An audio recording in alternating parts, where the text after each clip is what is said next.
नमस्कार दोस्तों, स्वागत है आपका आज के मुख्य समाचारों में। दोस्तों यहाँ पर आपको देखने को मिलेंगी सुबह से लेकर शाम तक की तमाम बड़ी खबरें मुख्य समाचार ब्रेकिंग न्यूज अपडेट्स के रूप में। तो दोस्तों आप सभी लोगों से रिक्वेस्ट है इस वीडियो को ज़्यादा से ज़्यादा लाइक और शेयर करें। तो दोस्तों सीधे चलते हैं आज की पहली बड़ी खबर की ओर। दिल्ली हाईकोर्ट का केंद्र सरकार को निर्देश, इंडस्ट्रीज को ऑक्सीजन की सप्लाई तुरंत रोके केंद्र सरकार, इस पर पहला हक मरीजों का। जी हां दोस्तों, दिल्ली हाईकोर्ट ने केंद्र सरकार को इंडस्ट्रीज की ऑक्सीजन सप्लाई फौरन रोकने का निर्देश दिया है।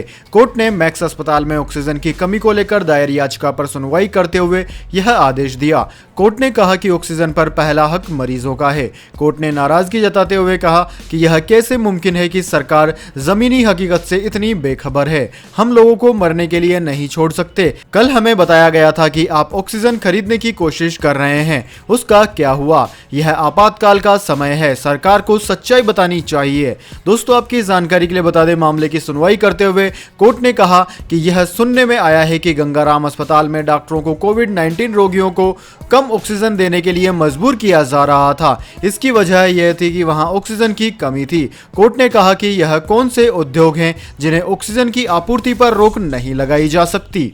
इसके बाद दोस्तों अगली बड़ी खबर सामने आया, कोरोना का ट्रिपल म्यूटेंट। कोरोना के ट्रिपल म्यूटेंट ने बढ़ाई सरकार की टेंशन, 3 राज्यों में मिले केस। जी हां दोस्तों, पूरा भारत आज कोरोना की दूसरी लहर से प्रभावित हो रहा है। देश में कोविड-19 के डबल म्यूटेंट स्ट्रेन ने संकट बढ़ा दिया है। इसी बीच देश के कुछ हिस्सों में ट्रिपल म्यूटेशन स्ट्रेन की रिपोर्ट सामने आ रही है। माना जा रहा है कि यह भारत के लिए अगली चुनौती साबित हो सकता है। कोरोना संक्रमण का आलम यह है कि देश में फिलहाल एक्टिव केस 21 लाख के पार जा चुके हैं।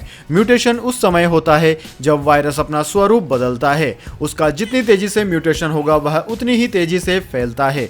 भारत में डबल म्यूटेशन वाले वायरस के मामलों में ऐसा हो चुका है। कोरोना वायरस के डबल म्यूटेशन का पता पहली बार पिछले साल 8 अक्टूबर को वायरस के जीनोम सीक्वेंस से लगाया गया था। जानकारों का कहना है कि इसी वजह से कोरोना की दूसरी लहर तेज हुई है। इसके बाद दोस्तों अगली बड़ी खबर, मुख्यमंत्री अशोक गहलोत की नसीहत, कहा बंगाल की रैलियां छोड़ मेडिकल व्यवस्थाओं को ठीक करवाए प्रधानमंत्री मोदी। जी हां दोस्तों, राजस्थान के मुख्यमंत्री अशोक गहलोत ने प्रधानमंत्री नरेंद्र मोदी से कोरोना की भयावहता को देखते हुए बंगाल की चुनावी रैलियां छोड़कर मेडिकल व्यवस्थाओं को ठीक करने पर ध्यान देने की अपील की है। उन्होंने कहा है कि जितनी जल्द हम अपनी व्यवस्थाएं ठीक कर लेंगे उतने ही अधिक लोगों की जान बचाई जा सकेगी। केंद्र सरकार रोगियों को दवाएं एवं ऑक्सीजन उपलब्ध करवाना एवं वैक्सीनेशन का काम जल्दी पूरा करना सुनिश्चित करे। मुख्यमंत्री अशोक गहलोत ने सोशल मीडिया के जरिए कहा कि मैं प्रधानमंत्री नरेंद्र मोदी जी से फिर अपील करता हूं कि हालात बिगड़ते जा रहे हैं। कोरोना की भयावहता को देखते हुए बंगाल में रैलियां करना छोड़कर मेडिकल व्यवस्थाओं को ठीक करने पर ध्यान दें। ऑक्सीजन, दवाई एवं टीका उत्पादन के क्षेत्र में भारत दुनिया के सबसे बड़े उत्पादक देशों में शामिल है। फिर भी देश में ऑक्सीजन एवं दवाओं की कमी से मौतें होना दुर्भाग्यपूर्ण है। दुनिया के अन्य देशों में कभी इसके कारण मौतें नहीं हुई हैं। इसके बाद दोस्तों अगली बड़ी खबर, बिहार में 18 वर्ष से ऊपर के लोगों को मुफ्त में मिलेगी corona vaccine, CM Nitish Kumar का ऐलान। जी हां दोस्तों, देश के कई अन्य राज्यों की तरह बिहार में भी 1 मई से 18 साल से ऊपर के लोगों को कोरोना वैक्सीन देने के अभियान की शुरुआत की जाएगी। इसी क्रम में मुख्यमंत्री नीतीश कुमार ने बड़ा ऐलान किया है। दोस्तों मुख्यमंत्री ने ट्वीट कर जानकारी दी कि 1 मई से बिहार में 18 साल से ऊपर के सभी लोगों को मुफ्त में कोरोना की वैक्सीन लगाई जाएगी। नीतीश कुमार ने कहा कि अभी बिहार वासियों को राज्य सरकार मुफ्त में कोरोना का टीका लगाएगी। दोस्तों आपकी जानकारी के लिए बता दें, बिहार में 45 साल से ऊपर के लोगों को भी मुफ्त में कोरोना का टीका लगाया जा रहा है, जो कि केंद्र सरकार की ओर से जारी किया गया है। इसके बाद दोस्तों अगली बड़ी खबर, कांग्रेस नेता शशि थरूर को हुआ कोरोना, अधीर रंजन चौधरी भी रिपोर्ट में पाए गए पॉजिटिव। जी हां दोस्तों, कांग्रेस के सीनियर नेता और सांसद शशि थरूर भी कोरोना संक्रमण की चपेट में आ गए हैं। साथ ही नेता विपक्ष अधीर रंजन चौधरी भी कोरोना संक्रमित पाए गए हैं। शशि थरूर ने ट्वीट कर जानकारी दी कि उनकी कोविड रिपोर्ट पॉजिटिव आई है। शशि थरूर ने ट्वीट कर लिखा, आज के लिए 2 दिन के इंतजार और फिर अगले 1 दिन से ज्यादा रिपोर्ट के इंतजार के बाद यह तय हो गया है कि मैं कोरोना संक्रमित हूं। उम्मीद कर रहा हूं कि पॉजिटिव मनोस्थिति, आराम, स्टीम और खूब सारे पेय पदार्थ से इस स्थिति से निपट लूंगा। मेरी बहन और 85 वर्षीय मां भी कोरोना संक्रमित हैं। वहीं दोस्तों अधीर रंजन चौधरी ने भी अपने संक्रमित होने की जानकारी ट्विटर के जरिए दी है। उन्होंने उन्होंने लिखा है कि मेरी जांच रिपोर्ट पॉजिटिव आई है। मैं सभी से अपील करता हूं कि पिछले 7 दिन में जितने लोग मुझसे संपर्क में आए हैं वो कोरोना प्रोटोकॉल का पालन करें। मैं अपने काम वर्चुअल माध्यम से जारी रखूंगा। इसके बाद दोस्तों अगली बड़ी खबर, गुजरात में ऑक्सीजन सिलेंडर पर बीजेपी नेता की फोटो, लोगों ने दिया रिएक्शन। जी हां दोस्तों, कोरोना के कारण बिगड़ते हालात के बीच गुजरात के राजकोट में एक हैरान करने वाला मामला सामने आया है। दरअसल यहां एक बीजेपी नेता और पूर्व विधायक की फोटो मरीजों के इलाज में इस्तेमाल होने वाले ऑक्सीजन सिलेंडर पर छपी मिली। ये मामला अब सोशल मीडिया पर चर्चा का विषय बना हुआ है। टाइम्स ऑफ इंडिया में छपी एक रिपोर्ट के अनुसार ऑक्सीजन सिलेंडर पर फोटो बीजेपी नेता हीरा सोलंकी की है। उन्होंने कोविड मरीजों के लिए 25 बेड वाला अस्पताल खोला है, जहाँ सिविल हॉस्पिटल से रेफर किए गए मरीजों का इलाज किया जा रहा है। दोस्तों आपकी जानकारी के लिए बता दें, अमरेली में मंगलवार को 2 नए कोविड सेंटर खोले गए। ये कोविड सेंटर सर्वकुंडला और राजकुला में खोले गए हैं। दोस्तों आपकी जानकारी के लिए बता दें, अस्पतालों में कोरोना के मरीजों की लगातार बढ़ती संख्या को देखते हुए सोलंकी रॉयल लाइन क्लब को कोविड सेंटर खोलने की परमिशन जिला प्रशासन ने दे दी है। सूत्रों से मिली जानकारी के अनुसार पब्लिसिटी के लिए बीजेपी नेता हीरा सोलंकी के समर्थकों ने उनकी तस्वीर ऑक्सीजन सिलेंडर पर छपवा दी है। इसके बाद दोस्तों अगली बड़ी खबर, दिल्ली के अस्पतालों में सांसों का आपातकाल, केंद्र सरकार ने बढ़ाया ऑक्सीजन का कोटा। जी हां दोस्तों, देश में कोरोना वायरस के मामले लगातार बढ़ रहे हैं। महाराष्ट्र, दिल्ली समेत कई राज्यों में संक्रमितों की संख्या में हर रोज इजाफा हो रहा है। कोविड-19 से होने वाली मौतों का आंकड़ा भी डरा रहा है। इसी बीच दोस्तों कई राज्यों में ऑक्सीजन की किल्लत की खबरें भी उपचार के समाधानों में नाकामी की गवाही दे रही है। दिल्ली के कई अस्पतालों ने ऑक्सीजन की कमी की बात कही है। दिल्ली सरकार ने केंद्र से मदद भी मांगी, जिसके बाद केंद्र सरकार ने दिल्ली का ऑक्सीजन कोटा बढ़ा दिया है। दिल्ली को अब 378 मैट्रिक टन रोजाना से बढ़ाकर 480 मैट्रिक टन रोजाना ऑक्सीजन दी जाएंगी। केंद्र की ओर से दिल्ली सरकार को इसकी सूचना दे दी गई है। इसके बाद दोस्तों अगली बड़ी खबर, नासिक के अस्पताल में ऑक्सीजन लीकेज से 22 गंभीर मरीजों की मौत, प्रधानमंत्री मोदी ने जताया दुख।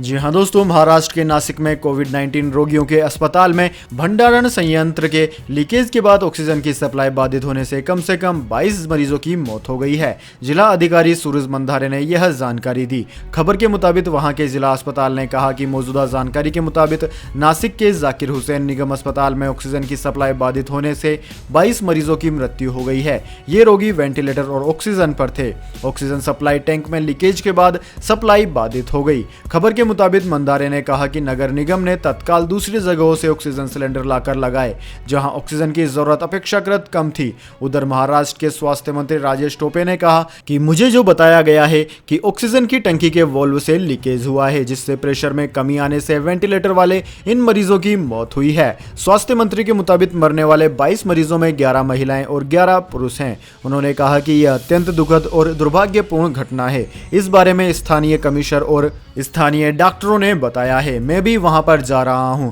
मुख्यमंत्री को फोन पर पूरा अपडेट दिया है। इसके बाद दोस्तों अगली बड़ी खबर, सीरम इंस्टीट्यूट ने तय की कोविशील्ड वैक्सीन की कीमत, राज्यों को 400 तो निजी अस्पतालों को 600 रुपए में मिलेगी एक डोज।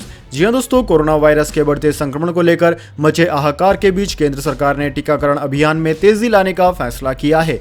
सरकार ने 1 मई से 18 से ज्यादा उम्र के लोगों को वैक्सीन देने की घोषणा की है। इसके बाद सीरम इंस्टीट्यूट ने कोविशील्ड वैक्सीन की कीमतों की घोषणा कर दी। दोस्तों सीरम इंस्टीट्यूट ऑफ इंडिया ने बयान जारी कर कहा कि भारत सरकार के निर्देशों के बाद हम कोविशील्ड वैक्सीन की कीमतों की घोषणा कर रहे हैं। राज्य सरकारों के लिए प्रति डोज की कीमत 400 रुपए और प्राइवेट अस्पतालों के लिए प्रति डोज की कीमत 600 रुपए होगी। वहीं दोस्तों स्वास्थ्य मंत्रालय के अनुसार कोरोना संक्रमण को रोकने के लिए अब तक देश भर में वैक्सीन की 13,01,19,310 डोज लगाई जा चुकी हैं। इसके बाद दोस्तों अगली बड़ी खबर, भारत में कोरोना महामारी पर अमेरिका की पैनी नजर, अपने नागरिकों के लिए जारी कर दी एडवाइजरी। जी हां दोस्तों, अमेरिका के विदेश मंत्रालय ने कहा है कि भारत में कोविड-19 महामारी के प्रसार पर पैनी नजर रख रहे हैं। अमेरिका के रोग नियंत्रण एवं रोकथाम केंद्र ने अमेरिकी नागरिकों को भारत यात्रा से बचने का परामर्श दिया है। विदेश मंत्रालय के प्रवक्ता नेड प्राइस ने अपने दैनिक संवाददाता सम्मेलन में पत्रकारों से कहा कि हम भारत में कोविड-19 के प्रसार पर पैनी नजर रख रहे हैं। एक सवाल के जवाब में उन्होंने बताया कि अमेरिका के विदेश मंत्री टोनी ब्लिंकन और विदेश मंत्री एस जयशंकर ने सोमवार को फोन पर इस मुद्दे पर बातचीत भी की है। इसके बाद दोस्तों अब जान लेते हैं पूरी दुनिया और भारत में क्या है इस महामारी के हालात। तो दोस्तों सबसे पहले बात करते हैं पूरी दुनिया की। तो दोस्तों पूरी दुनिया में इस वक्त तक इस महामारी के संक्रमितों का आंकड़ा 14 करोड़ 8 लाख को पार कर गया है, जबकि दोस्तों मौतों का आंकड़ा 30 लाख के पार है। दोस्तों इस महामारी से सर्वाधिक प्रभावित देशों की बात की जाए तो उनमें अमेरिका अव्वल है। अमेरिका में इस वक्त तक 3 करोड़ 18 लाख से ज्यादा संक्रमित मरीज सामने आ चुके हैं। वहीं दोस्तों अमेरिका के बाद में India, Brazil, France, Russia, United Kingdom, Turkey, Italy, Spain, Germany, Argentina आदि देशों का नाम आता है। दोस्तों ये तमाम देश इस महामारी से सर्वाधिक प्रभावित हैं या फिर हुए हैं। वहीं दोस्तों इसके बाद में बात कर लेते हैं क्या है भारत के हालात, लेकिन उससे पहले मेरी आपसे एक छोटी सी रिक्वेस्ट है। अगर दोस्तों आपको अभी तक हमारी न्यूज पसंद आई है तो इसे एक छोटा सा लाइक जरूर दे दें, और अगर आपको पसंद नहीं आई है तो बेशक आप डिसलाइक भी कर सकते हैं, लेकिन दोस्तों लाइक और डिसलाइक जरूर कीजिए, क्योंकि दोस्तों यही हमारी मेहनत का फल होता है और इसी से हमें पता चलता है कि आपको हमारी वीडियो पसंद आई है या नहीं। तो दोस्तों जल्दी से जान लेते हैं क्या है भारत के हालात। दोस्तों भारत में इस वक्त तक इस महामारी के संक्रमितों का आंकड़ा 1 करोड़ 56 लाख को पार कर गया है, जबकि दोस्तों इस महामारी से मरने वालों की संख्या 1,82,000 के पार है। दोस्तों इस महामारी से सर्वाधिक प्रभावित राज्यों की बात की जाए तो उनमें महाराष्ट्र अव्वल है। महाराष्ट्र में लगभग 40 लाख के करीब इस महामारी के संक्रमित मामले सामने आ चुके हैं। वहीं दोस्तों महाराष्ट्र के बाद में केरला, कर्नाटक, तमिलनाडु, आंध्र प्रदेश, उत्तर प्रदेश, दिल्ली, वेस्ट बंगाल, छत्तीसगढ़, राजस्थान आदि राज्यों का नाम आता है। दोस्तों भारत में पिछले 24 घंटे के दौरान आए मरीजों की बात की जाए तो भारत में पिछले 24 घंटे के दौरान 2,95,000 से ज्यादा संक्रमित मामले सामने आ चुके हैं। इसके बाद दोस्तों अगली बड़ी खबर, कांग्रेस नेता राहुल गांधी ने वैक्सीन रणनीति पर उठाए सवाल, कहा नोटबंदी जैसी लाइनों में लगेंगे आमजन। जी हां दोस्तों, कोरोना वायरस के बढ़ते संक्रमण के बीच केंद्र सरकार ने 1 मई से 18 साल से ज्यादा उम्र के लोगों को वैक्सीन देने की घोषणा कर दी है। इस बीच कांग्रेस नेता राहुल गांधी ने वैक्सीन रणनीति पर सवाल उठाए हैं और कहा है कि इससे अंत में सिर्फ कुछ उद्योगपतियों को ही फायदा होगा। राहुल गांधी ने वैक्सीन रणनीति पर सवाल उठाते हुए ट्वीट किया कि केंद्र सरकार की वैक्सीन रणनीति नोटबंदी से कम नहीं है।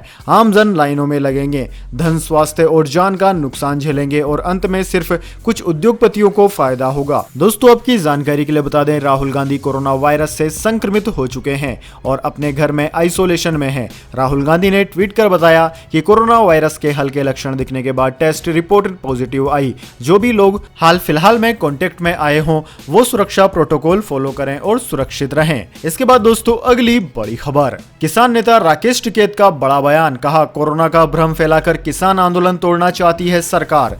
जी हां दोस्तों, सोनीपत के सिंधु बॉर्डर पर लगातार किसानों का आंदोलन जारी है। वहीं अब किसान नेता राकेश टिकैत का बड़ा बयान सामने आया है। उन्होंने कहा है कि सरकार कोरोना का डर दिखाकर आंदोलन को तोड़ना चाहती है। दरअसल दोस्तों सिंघू बॉर्डर पर एक होटल ने किसानों के लिए फ्री में पानी की सेवा शुरू की है। इसी दौरान पत्रकारों को टिकैत ने अपनी प्रतिक्रिया दी। स्वास्थ्य मंत्री अनिल विज के बयान पर प्रतिक्रिया देते हुए नेताओं ने कहा कि सरकार जानबूझकर कोरोना का भ्रम फैला रही है, वह हमारे आंदोलन को तोड़ना चाहती है। वहीं किसान नेता मंजीत राय ने 2 टूक में कह दिया कि प्रशासन से हमारी बातचीत हो चुकी है, कोई भी किसान कोरोना टेस्ट नहीं करवाएगा और न ही वह कोई टेस्ट होने देंगे। अगर किसी किसान को वैक्सीन लगवानी है तो वह लगवा सकता है। गुरनाम चंडूनी ने कहा कि सरकार आंदोलन में सहायता करने वालों को जानबूझकर परेशान कर रही है, सरकार ऐसा न करें।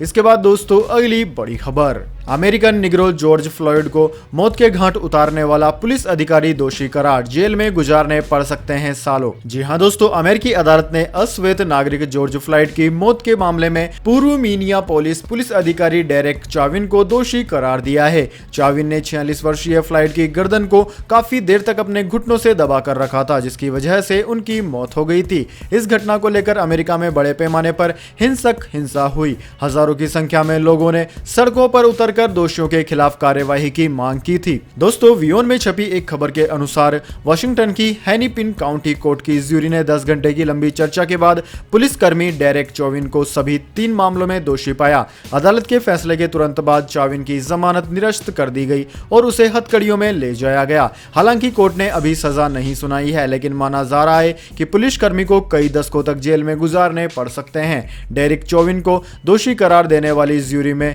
6 श्वेत और इतने ही अश्वेत शामिल थे। इसके बाद दोस्तों अगली बड़ी खबर, मौसम समाचार, जानिए अगले 24 घंटे और पिछले 24 घंटे के मौसम समाचार। सबसे पहले दोस्तों बात करते हैं बीते 24 घंटों की। तो दोस्तों बीते 24 घंटों के दौरान हिमाचल प्रदेश और लक्षद्वीप में हल्की से मध्यम बारिश और गरज के साथ कुछ स्थानों पर भारी वर्षा भी हुई है। जम्मू कश्मीर, गिलगित बाल्टिस्तान, मुजफ्फराबाद, लद्दाख, उत्तराखंड, तमिलनाडु और अंडमान और निकोबार द्वीप समूहों में हल्की से मध्यम बारिश और गरज के साथ बौछारें पड़ी है। वहीं दोस्तों पंजाब, हरियाणा, दिल्ली, उत्तर प्रदेश और राजस्थान के कुछ हिस्सों में धूल भरी आंधी गरज के साथ बारिश हुई। इसके बाद दोस्तों अब जान लेते हैं अगले 24 घंटे के हाल। तो दोस्तों अगले 24 घंटों के दौरान जम्मू कश्मीर, गिलगित बाल्टिस्तान, मुजफ्फराबाद, लद्दाख, हिमाचल प्रदेश और उत्तराखंड में हल्की से मध्यम बारिश, 1-2 स्थानों पर भारी वर्षा जारी रह सकती है। हिमाचल प्रदेश, उत्तराखंड के कुछ हिस्सों में भी ओलावृष्टि संभव है। वहीं दोस्तों मध्य प्रदेश, छत्तीसगढ़, तेलंगाना, आंतरिक तमिलनाडु और दक्षिण कर्नाटक में हल्की बारिश के साथ 1-2 स्थानों पर मध्यम बारिश भी हो सकती है। इन सब के अलावा उत्तर प्रदेश के मध्य और पूर्वी हिस्सों, बिहार के कुछ हिस्सों, पंजाब और हरियाणा के उत्तरी हिस्सों, उप हिमालय, पश्चिम बंगाल, असम, मेघालय, केरल, लक्षद्वीप और अंडमान और निकोबार द्वीप समूह में हल्की से मध्यम बारिश की संभावना है। इसके बाद दोस्तों अगली बड़ी खबर, गोल्ड सिल्वर प्राइस टुडे, जानिए क्या है सोने चांदी की आज कीमतें। दोस्तों आज सोने और चांदी की कीमतों में गिरावट हुई है। एचडीएफसी सिक्योरिटीज के अनुसार राष्ट्रीय राजधानी दिल्ली में आज सोना 305 रुपए घटकर 46,756 रुपए प्रति 10 ग्राम पर आ गया। वहीं दोस्तों चांदी की बात की जाए तो चांदी 113 रुपए गिरकर 67,923 रुपए प्रति किलोग्राम पर पहुंच गई है। वहीं दोस्तों अंतर्राष्ट्रीय बाजार की बात करें तो ग्लोबल मार्केट में सोना $1768 प्रति औंस जबकि चांदी $25.90 प्रति औंस पर कारोबार कर रही है। इसके बाद दोस्तों अगली बड़ी खबर, पाकिस्तान की संसद में टूटी मर्यादाएं, पूर्व प्रधानमंत्री शाहिद अब्बासी ने स्पीकर को दी जूतों से मारने की धमकी।